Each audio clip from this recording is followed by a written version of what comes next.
안녕하세요. 사연이 있는 남자 인혁입니다.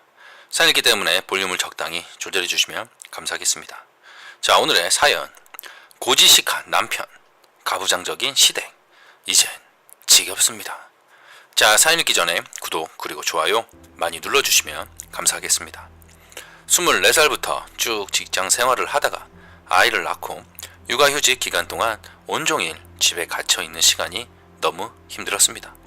1,000원짜리 고무줄도 사다주는 꼬장한 남편에게 집밥이 물리니 먹을 것 좀 사다 달라고 말했습니다. 회사 근처에 식당이 없어 사줄 수 없답니다. 점심 먹을 때 포장해 줄 수 없었냐는 말에 회사 사람들 다 있는 데서 하나 더 포장할 수가 없었다네요. 상황은 이해되지만 저라면 아무런 꺼리낌 없이 할 수 있는 일이 그 사람 기준으로 불가능한 일이기에 서운했습니다. 남편 기준으로는 제게 미안해할 이유가 하나도 없는 거죠.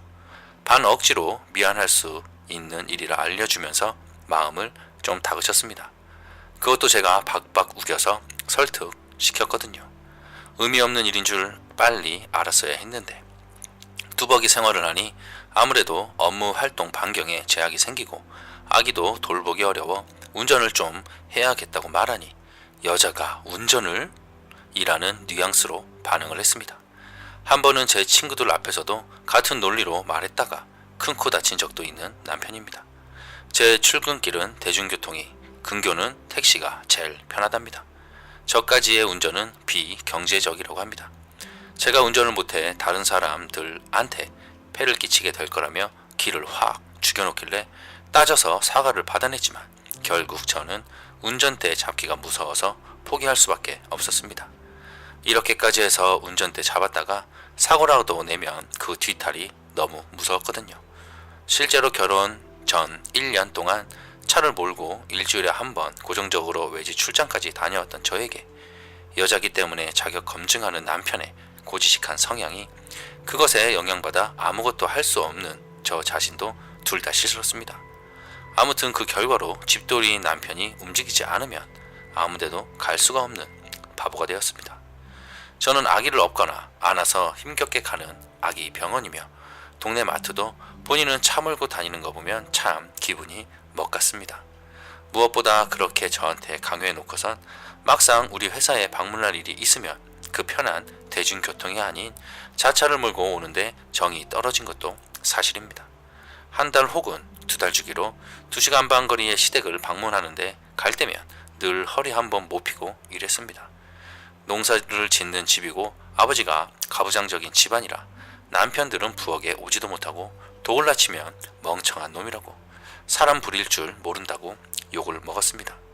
임신 8개월쯤 추석 음식 장만으로 일을 많이 했더니 정작 일을 다 마치고선 허리가 탈이나 눕고 일어나는데 통증이 심해 고생을 했습니다.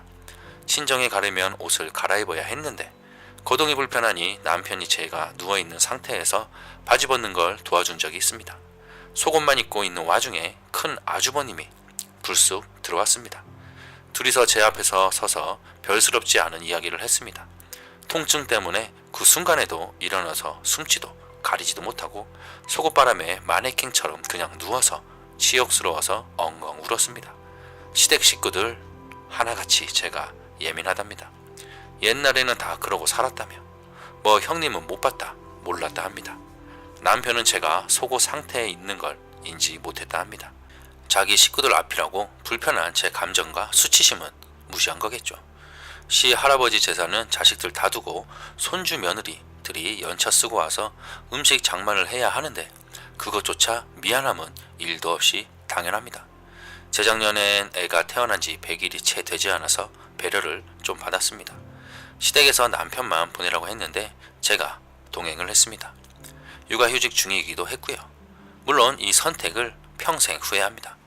아기가 울어도 눈치가 보여 일 다 마치고 그 배려가 빈말이었겠다고 체감하는 와중에 남편이 술이 고주망태가 되어 있길래 잔소리를 좀 했습니다. 생색선 발언도 했고요. 나는 오지 말래도 이렇게 왔는데 당신은 꼭 이렇게 술 마셔야 했냐고 술이 떡이 된 남편이 오는 게 당연하답니다. 오지 말래도 왔어야 했답니다.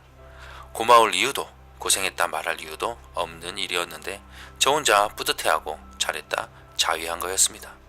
명절 차례상 준비 다 해서 밥상 차려 대접해놓고 느리다, 잘했다, 못했다 평가받고 정작 며느리는 앉지도 못하고 배가 고파서 쫄쫄 굶는데 그것이 당연한 시댁 문화도 저도 누군가의 귀한 딸인데 종이 된 것 같아 이제 견디기 힘들고요. 꼭 명절이 아니어도 음식 기껏 준비하고 나면 남자들 그득그득 담아주고 남은 음식 건더기 먹고 그것도 부족해서 배 골고 있는 것도 더는 못 참겠습니다. 평생 이런 집안 분위기에서 며느리로 부인으로 사신 시어머니가 한편 딱해서 참는 거지 그 집 식구들이 이해돼서 했던 건 아닙니다. 그 나물에 그 밥이라고 남편에게 우리 아기가 크면 자연 관찰 책을 사주고 싶다고 말하니 자기는 그런 거 없이 잘 컸고 학원은 주산학원 같은데 보내겠답니다. 알고 보니 형과 누나가 주산학원을 다녔다 하네요. 남편에게 말했습니다. 시대가 바뀌고 세상이 바뀌었는데 당신이 아는 가치관 내에 나도 아기도 적용하지 말라고. 당신이 살아온 세상에 대한 자부심이 너무 커서 문제를 인식하지 못합니다. 먹고 살 걸 고민할 만큼 가난한 집에서 이만큼 잘 컸다는 본인과 집안에 대한 부심인 거죠. 끔찍합니다.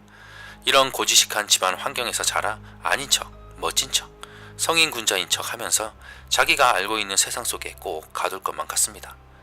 제 개발 좀 해보겠다고 일주일에 한 번 짬내서 영어 공부를 시작했더니 그게 마음에 안 들어 열심히 하라 마라 나는 간섭할 권리가 있다 등 아니 꼬어 어쩔 줄은 몰라 합니다. 33살, 결혼 3년차 많은 일이 다 열거하기도 어렵습니다.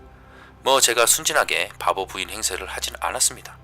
비록 시댁에서는 분위기가 삼엄해 찍소리도 못했지만 남편에게는 울기도 하고 화도 냈고 따지기도 했고 그래서 사과도 받아내고 각서도 쓰게 했는데 부질없었습니다. 제 선택이었죠. 연애 때는 성격이 다르면 상호 보완의 관계로 잘 살 줄 알았습니다.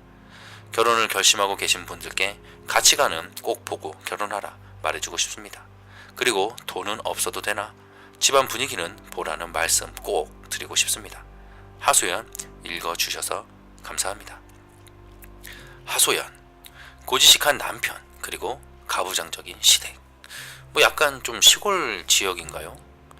이 도시 쪽에서는 좀 없는 일인데 시골 지역에서나 있을 법한 일인데 뭐 그냥 하소연이기에 뭐라 말을 해야 할지는 모르겠지만 지금 순진한 아내가 아니라고 했으니 계속 그렇게 살 수는 없겠죠. 남편이 바뀔 때까지 어떻게든 한번 해보십시오. 쉽게 바뀌지는 않겠지만 그래도 뭐 노력은 해봐야 할 것 같습니다. 고지식한 남편, 자기 말이 다 맞는 것처럼 행동을 지금 하고 있죠. 그리고 지금 영어 공부를 하신다고 했는데 꼭 하십시오. 꼭 절대로. 왜냐면 뭔가 남편보다 위에 있다는 걸 보여주는 것도 좋아 보입니다.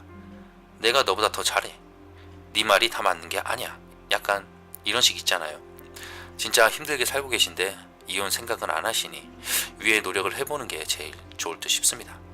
힘내십시오. 사람 안 변한다고 하지만 세상에 안 변하는 건 없다고 하잖아요. 뭐 변할 겁니다. 자, 시청자 여러분, 고지식한 남편과 가부장적인 시댁의 사연입니다. 아내분은 이혼 생각이 없는 것 같죠? 그냥 이렇게 적응해서 살지 아니면 시댁을 바꾸기에는 좀 오래 걸릴 것 같고 남편을 바꾸는 게 좋을 거라 생각이 드네요. 여러분이 이 사연의 주인공이라면 남편이 아니면 아내가 고지식하고 시댁이 아니면 처가가 가부장적이라면 어떻게 하시겠습니까? 여러분의 현명한 의견 댓글로 남겨주시면 감사하겠습니다. 자, 이번 사연은 여기까지입니다. 인혁의 사익남.